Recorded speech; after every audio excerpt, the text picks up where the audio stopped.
രണ്ടാം വത്തിക്കാൻ കൗൺസിലിനെ കുറിച്ചുള്ള പഠന പരമ്പരയുടെ 64ാമത്തെ എപ്പിസോഡിലേക്ക് ഹാർദവമായ സ്വാഗതം. ഈ എപ്പിസോഡിൽ നമ്മൾ ചർച്ച ചെയ്യുക രണ്ടാം വത്തിക്കാൻ കൗൺസിലിൻ്റെ ജനതയുടെ പ്രകാശം എന്ന പ്രമാണരേഖയുടെ രൂപീകരണത്തിന് കാരണമായ കരട് രേഖയിൽ വരുത്തിയ മാറ്റങ്ങളെക്കുറിച്ചാണ്. കരട് രേഖ പൊതുവെ സ്വീകാര്യമായിരുന്നില്ല എന്ന് ഞാൻ സൂചിപ്പിച്ചു കഴിഞ്ഞു.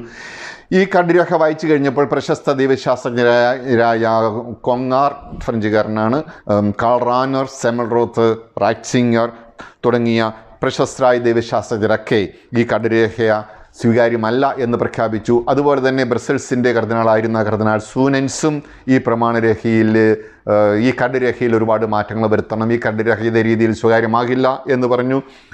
പിന്നീട് പോൾ ആറാമൻ മാർപ്പാപ്പയായി തിരഞ്ഞെടുക്കപ്പെട്ട മിലാൻ്റെ കർദിനാളായിരുന്ന മൊണ്ടീനിയും ഈ കരടുരേഖ ഇതേ രീതിയിൽ സ്വീകാര്യമാകില്ല എന്ന് പറഞ്ഞു. അതുപോലെ തന്നെ നീമിയയിൽ പഠിപ്പിച്ചിരുന്ന എഡ്വേർഡ് ഷിൽബെക്സ് എന്ന പ്രൊഫസർ ഡൊമിനിക്കൻ വൈദികനാണ്. കാൾ റാനർ എന്ന ദൈവശാസ്ത്രജ്ഞനാണ് സൂചിപ്പിച്ചു അദ്ദേഹത്തിൻ്റെ പേര്. ഇവരൊക്കെ കൂടുതൽ ശക്തമായിട്ട് സഭയെക്കുറിച്ചുള്ള ദർശനത്തിന് വ്യത്യസ്തത വേണം, സ്വീകാര്യത ഉണ്ടാകണമെങ്കിൽ നവീനമാകണമെന്നൊക്കെ വാദിച്ചു.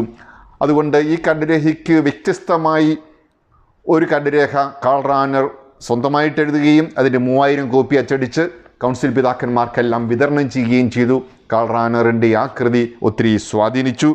കാൾ റാനർ വളരെ പ്രത്യേകമായിട്ട് പറഞ്ഞു, അൽമായരുടെ പങ്കാളിത്തത്തെക്കുറിച്ചും ഭാഗഭാഗിത്വത്തെക്കുറിച്ചും തിരുസഭയെക്കുറിച്ചുള്ള പ്രമാണരേഖയിൽ വ്യക്തമായ പ്രതിപാദനം ഉണ്ടാകണം. അതുപോലെ തന്നെ നീമേഗിൻ്റെ പ്രൊഫസറായിരുന്ന ദൈവശാസ്ത്രജ്ഞൻ എഡ്വേർഡ് ഷില്ലബെക്സ് വ്യക്തമായിട്ട് പറഞ്ഞു, മെത്രാന്മാരുടെ സംഘാത്മകതയെക്കുറിച്ച് വ്യക്തമായ നിലപാടുണ്ടാകണം.